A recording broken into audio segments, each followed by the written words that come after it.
지난 9월 5일 저는 6시간에 걸쳐서 영상 2개를 만들었고요.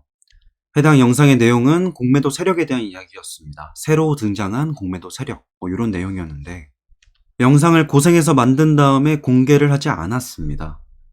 그 당시 제가 생각했던 거는 이러한 내용들은 좋은 내용도 아니니까 그냥 좀 쉬쉬 넘어가는 게 좋지 않을까 싶었는데 오늘 보니까 여기저기서 이런 내용들이 조금씩 새 나오는 것 같더라고요.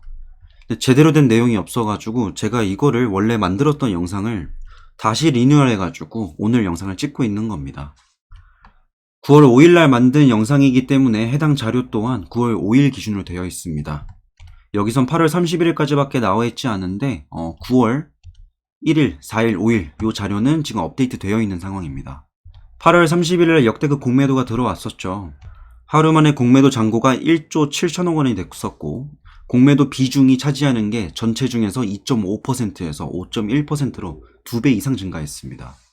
하루 만에 60만 주 8,700억 원 규모의 공매도가 들어왔다는 거는 저로서는 납득이 되지 않았어요. 여러분들도 이게 체감이 안 되실 수 있는데 이날 하루 동안 들어왔었던 공매도 잔고만 합해도 하나 머티리얼즈, SF 반도체와 같은 기업들을 코스닥 내에 있는 조금 작은 기업들을 한 번에 인수할 수 있을 만큼 매우 큰 돈입니다.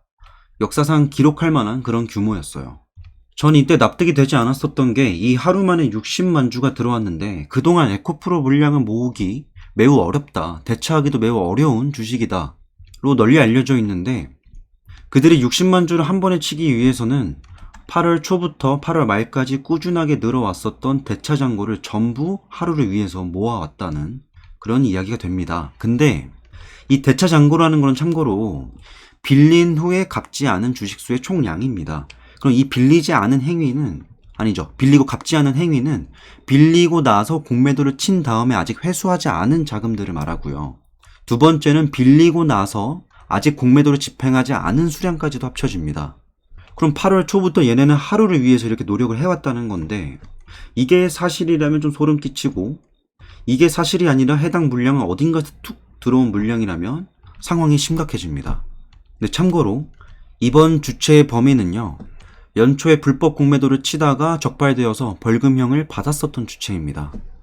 8월 31일자로 UBS AG가 기록이 되어 최초 의무 발생일이 8월 31일인 거 보니 이전까지는 원래 대량 보고 기준이 상장 주식수 대비해서 0.5% 이상, 즉 지금 기준을 따졌을 땐 1,300억인데 1,500억가량의 규모가 아니라면 이 정도 규모의 공매도를 들고 있지 않으면 여기에 뜨지 않습니다. 이 말은 즉슨 8월 30일 이전까지 UBSAG는 공매도를 쳤더라도 1,500억 이하에서 쳤던 겁니다.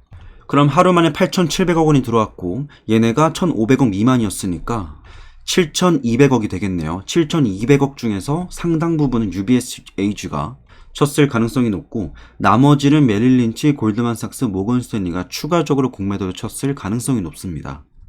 가장 깔끔한 거는 UBSG가 얼마나 들고 있다, 메릴 린치가 얼마나 들고 있다, 골드만은 얼마 들고 있다, 모건스탠리 얼마 들고 있다, 혹은 국내에서 가장 많은 비판을 받는 공매도의 상환기간이 정해져 있지 않다라는 이런 것들을 적극 반영해서 각각의 공매도를 언제까지 상환을 해야 된다, 이런 것들이 있다면 사실 무작정 공매도를 욕하는 사람들은 없을 겁니다. 등산하는 사람이 있으면 하산하는 사람도 있으니까요. 근데 이렇게 불공평합니다. 주체가 누군지까지는 밝혀줘요. 아주 그나마 고맙게도. 얘네가 얼마나 들고 있는지 몰라요. 근데 최소한 1,500억 이상은 보유하고 있고 제가 봤을 때는 8,700억 그 하루에 들어온 것 중에서 대부분은 UBSAG가 쳤을 가능성이 매우 높다라는 겁니다. 그래서 왜 얘네는 공매도를 이렇게 대규모로 쳤을까? 심지어 하루 만에 공매도 비중을 2배까지 올릴 만한 그런 이유가 있는 걸까가 첫 번째였고요. 그렇다면 얘네가 원하는 방향성은 무엇일까? 완전한 하방인 것인가? 혹은 롱숏을 치기 위함인 것인가? 이거에 대한 논의를 제가 위 영상 2개에서 했었습니다. 근데 여기까지도 어느 정도 설득력이 있긴 하겠지만 저로서는 저의 주관적인 견해가 좀 많이 담겨 있기 때문에 내용을 그냥 간단하게 말씀드리면 첫 번째 케이스는 UBSG가 그냥 무작정 하락을 원하는 베팅을 하는 경우입니다. 근데 아시는 분들 아시겠지만 에코프로비엠에도 UBSG가 떴어요. 근데 걔네는 거기서 큰 영향력을 행사하고 있지 않은데 에코프로의 유난히 큰 규모로 들어왔습니다. 그럼 어떠한 목적이 있지 않을까? 그럼 그 목적이 뭘까? 얘네가 하락을 시켜서 뭘 원하는 걸까? 차라리 지금 자리에서는 하락을 하는 것보다 차라리 매수를 하는 게 훨씬 더 편할 수 있을 텐데 얘네는 왜 하락을 시키는 걸까? 혹시 대량 보유 현황에 올라와 있는 메릴 린치, 골드만삭스, 모건 스탠리와 어떠한 관계가 깊게 있는 게 아닐까? 이런 추론을 했었고요. 이건 철저히 저희 100% 피셜입니다. UBSAG가 공매도를 쳐서 골드만삭스랑 메릴 린치, 모건 스탠리가 물려있는 물량들을 좀 풀어주려고 도와주는 게 아닐까라는 생각을 했는데 지금 돌이켜 생각을 해보면 그렇게 설득력이 높진 않습니다. 명확한 근거를 제시해서 얘네는 이렇게 했다라고 말하기가 매우 어려운 상황이에요. 그래서 두 번째 의견을 제시했었던 거는 저는 이렇게 생각했습니다. 어떤 공매도가 들어온다는 것 자체는 물론 이제 하락에 베팅하는 것도 있겠지만 이런 대형 자금을 운용하는 운용사 혹은 증권사, 종합금융회사 같은 경우에는 순전히 숏을 바라보는 게 아니라 롱숏 전략을 구사하기 위해서 들어온 경우가 많습니다.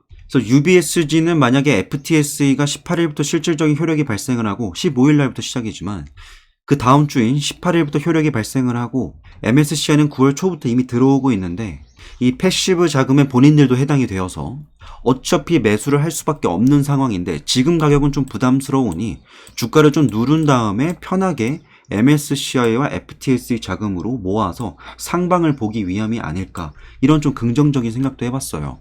왜냐하면 자금력이 클수록 해칭을 해야 됩니다. 본인들이 노출되어 있는 포지션이 무작정 높아 있으면 안 되고요. 양 방향으로 열어두고 계속 해칭 포지션을 가져가야 되는 건데 그러한 목적의 연장선으로 최근에 공매도가 들어온 게 아닐까라는 생각을 해보는 거죠.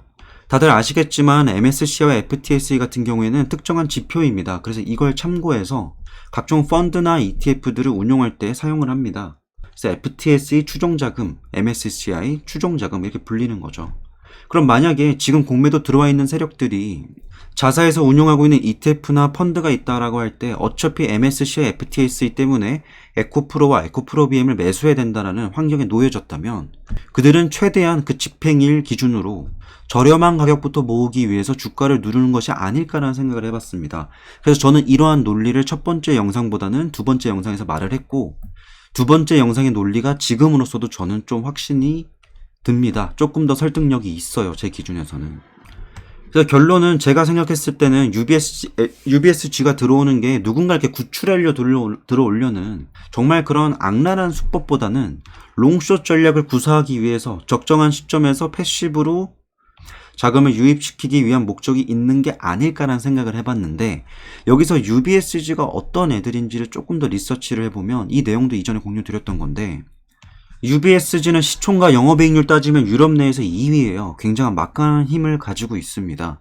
조금 있다가 UBS 그리고 얘네가 본사를 두고 있는 스위스의 포지션에 대해서 좀 설명을 드릴 건데 일단 얘는 두 번째고요. 최근에 얘네가 엄청난 규모의 인수합병을 진행을 했습니다. CS, 크레디트 스위스라는 곳을 753조 원에 인수를 해왔고요. 원래 기존에 1조 1000억 달러, 즉 1400조 원 정도 되고 이걸 해봤을 때 합산하면 한 2000조 원 넘습니다. 2100조 원 정도 추산이 돼요. 근데 이게 어느 정도로 큰 거냐면 미국 내에 있는 3위 시티은행 다들 아시죠? 1조 7667억 달러가 되는데 거의 시티은행과 맞먹는 수준의 규모를 가지고 있는 은행입니다. 근데 UBS의 이미지가 원래 국내에서는 그렇게 크게 각인되어 있지는 않아요. 그냥 큰 은행이다 정도인데 이거는 2시간 전 찍혀있는 게 9월 5일 날 만든 거여서 그래요. 9월 4일 기준으로 UBS에서는 폭스바겐과 르노에 대해서 매도 의견을 제시를 했습니다. 이 당시 이야기했었던 뉘앙스를 좀 보면 지금 폭스바겐이랑 르노 너네 점유율 좋은데 이대로 가면 위험하다라는 지적이었어요. 그럼 만약에 이 정도 수준에서 유럽 전기차 시장에 대한 우려감을 표방하는 거면 크게 문제가 없습니다. 국내 시장에 영향이 없어요.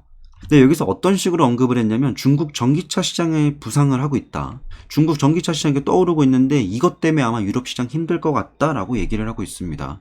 근데 아시겠지만 유럽 시장은 우리나라 기업이 특히나 2차 전지 기업들이 북미와 유럽에 많이 수출을 하죠. 그리고 계획도 그쪽으로 많이 잡혀 있고요. 좀 예민하게 받아들일 수밖에 없는 주제인 겁니다. 그래서 해당 리포트의 내용을 요약을 해보면 UBS 쪽에서는 중국 자동차 제조업체가 좋다. 그리고 폭스바겐 시장 선점자 유지를 포기했냐는 식으로 좀 강하게 말을 했습니다. 그래서 폭스바겐이나 프랑스 르노에 대해서 중립에서 매도 의견을 내버려요. 그러니까 매수 의견에서 중립으로 가는 것까지는 괜찮은데 중립에서 매도 의견을 간다는 건 매우 좀 공격적으로 해당 회사를 내리 깔아보는 겁니다. 근데 그 과정에서 이제 중국 자동차 제조업체를 띄워줬다는 게 좀 신경이 쓰였는데 그들이 주장하는 거는 이제 BYD, CATL과 같은 중국 전기차 관련 업종에 있는 회사들이 향후 커가면서 유럽 자동차 업계를 좀 흔들어 놓을 것이다 라고 이야기를 한 것이고요. 요 정도까지가 내용의 핵심이었던 거고, 그 외에는 앞으로 어떤 식으로 방향성을 잡는 게 좋을지를 생각하고 있었습니다. 그러다가 제가 어제 9월 7일에서 8일 넘어가는 새벽 한 1시쯤에 그냥 우연찮게 이런 것들을 검색하고 있었어요. 이제 골드만삭스나 모건 스탠리 같은 경우에는 국내에서 많이 조명되고 있어서 걔네가 무슨 이야기를 하는지 다 보입니다. 근데 UBSG 같은 경우에는 원래 이미지가 좀 점잖은 편이었어요. 그러다 보니까 뉴스 검색을 해 별로 안 나오는 거예요. 그래서 무심코 UBS는 어떤 식으로 자산을 운용하지 싶어서 UBS 자산 운용을 검색을 했습니다. 그랬더니 딱 이렇게 뜨는 거예요. 하나 UBS 자산 운용으로. 이거에 대한 내용은 좀 깁니다. 근데 이걸 좀 그냥 최대한 간략하게 설명을 드리면, 전 일단 여기서 갑자기 하나가 나온다는 것 자체가 좀 놀랬어요. 왜냐하면 이 2차전지 섹터, 특히나 에코프로 주주분들은 너무도 잘 아시겠지만 하나증권에서 특히나 김현수 애널리스트는 에코프로를 유난히 안 좋게 봤었던 사람입니다. 근데 그 하나증권이 하나 UBS 자산 운용으로 딱 뜨니까 전 너무 당황스러운 거죠. 실제로 너무 놀랬어요. 갑자기 이게 왜 나오지 싶어가지고 회사 홈페이지를 다 일일이 뒤져봤습니다. 지금 현재 하나자산운용 페이지는 마비가 되어버렸어요. 이미 소문이 난 거죠. 근데 재밌게도 제가 이걸 어제 이미 내용을 정리를 해놓고 캡처를 따놨습니다. 좀 보여드릴게요.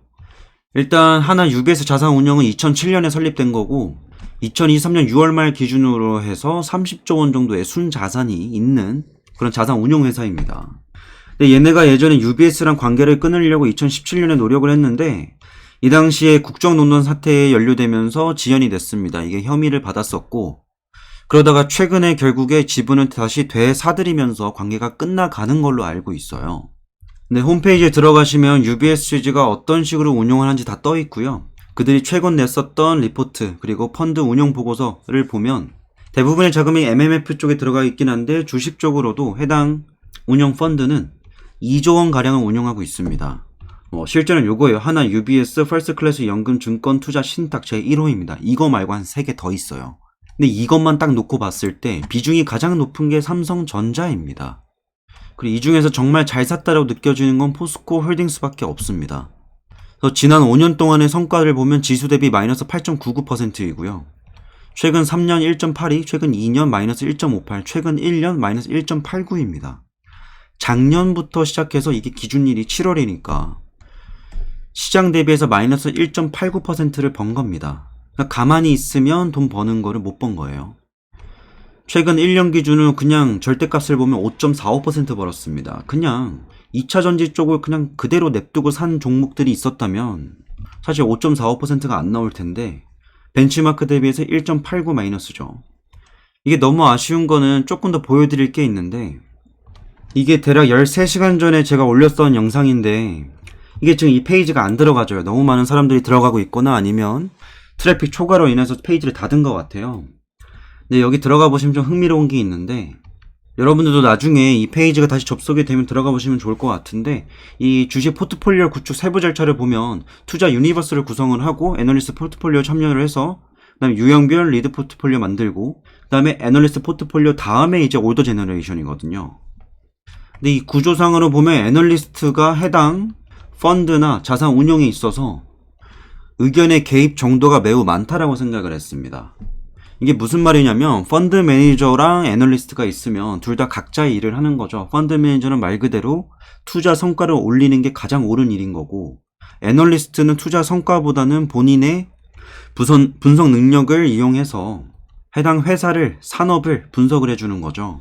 그래서 서로 협력할 수 있는 관계는 맞긴 한데 서로 의사결정 같은 경우에는 각자의 판단이 있어야 됩니다. 각자의 의사결정과 그런 알고리즘이 있어야 되는 건데 이러한 주식 포트폴리오 구축 세부 절차를 보면 매우 서로 엉켜있다는 생각이 들더라고요.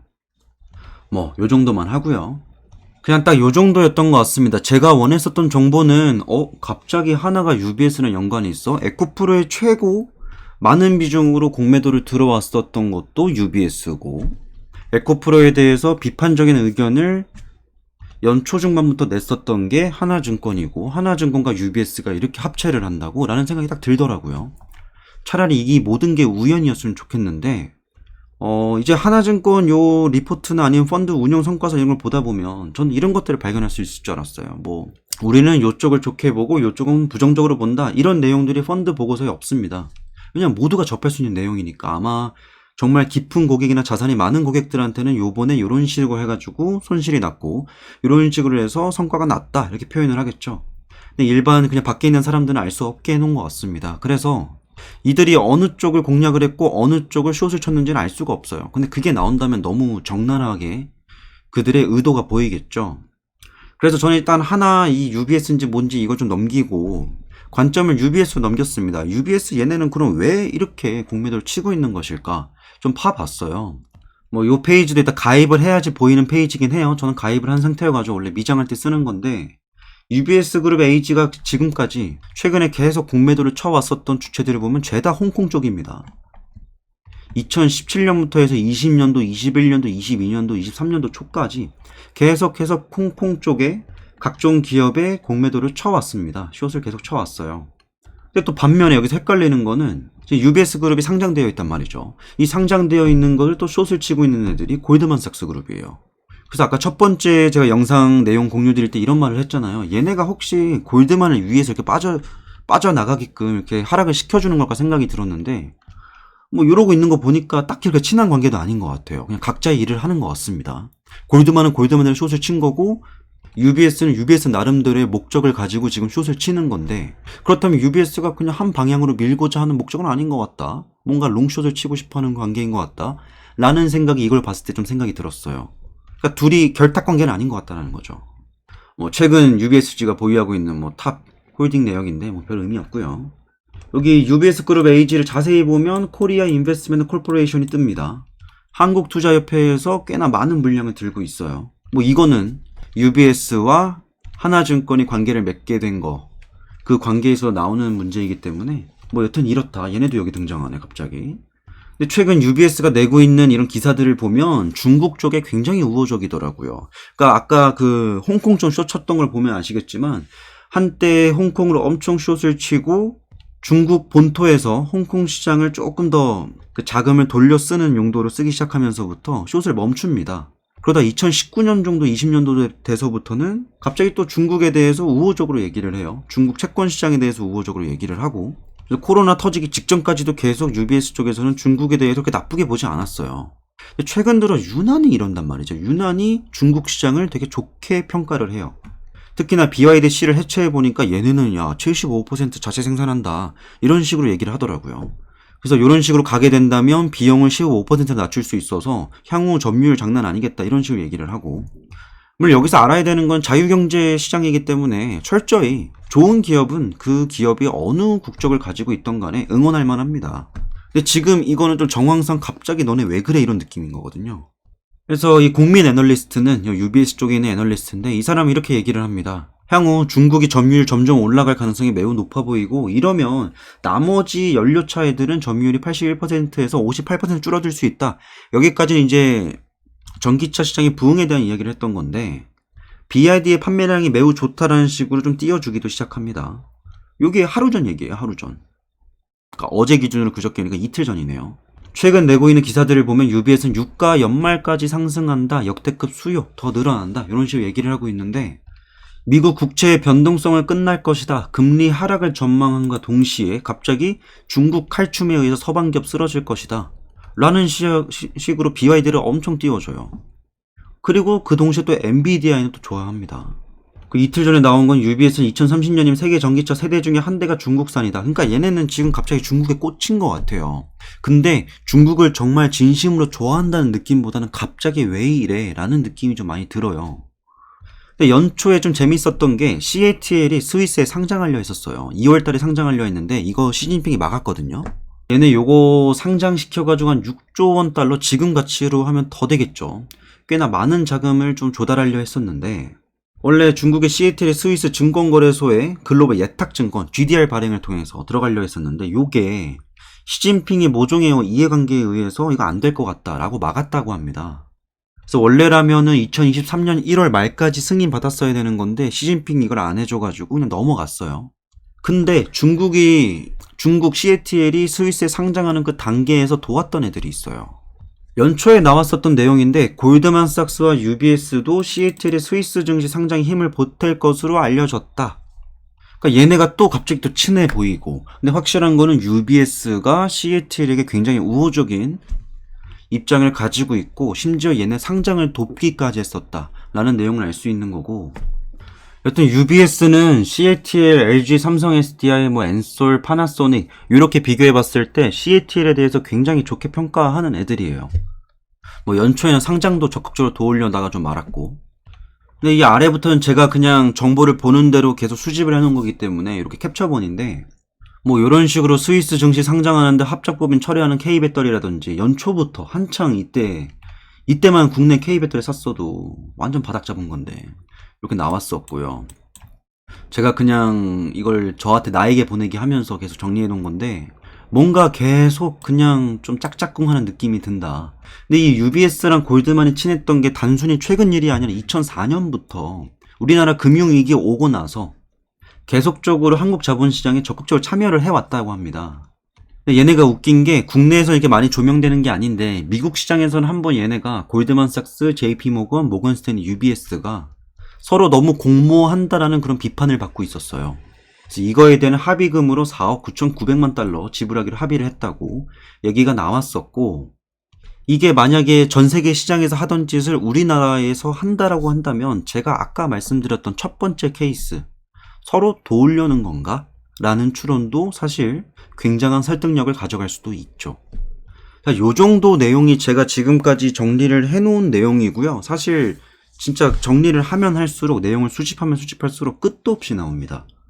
이걸 파고 가다 보면 도대체 누가 나올까 싶기도 해요.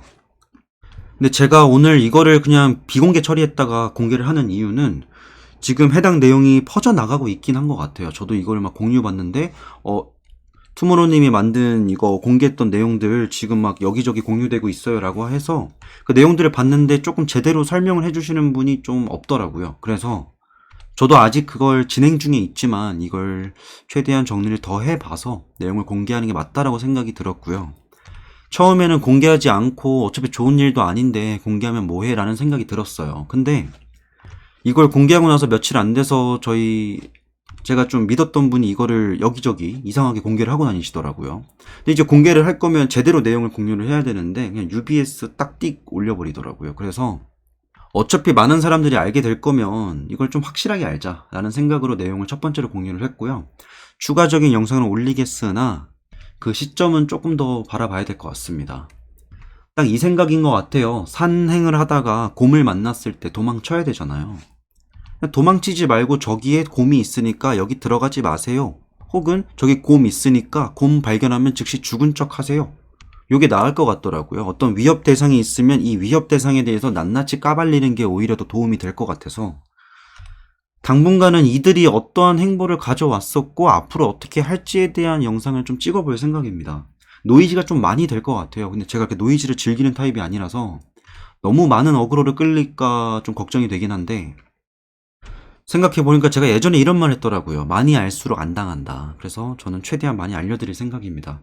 오늘의 영상은 여기까지고요. 내용이 워낙 방대하고 정말 속 시원하게 100% 모든 자료가 나와 있는 상태가 아니기 때문에 내용이 좀 사방팔방으로 튈 수 있습니다. 그래도 끝까지 시청해주셔서 너무 감사하고 오늘의 영상은 여기까지입니다.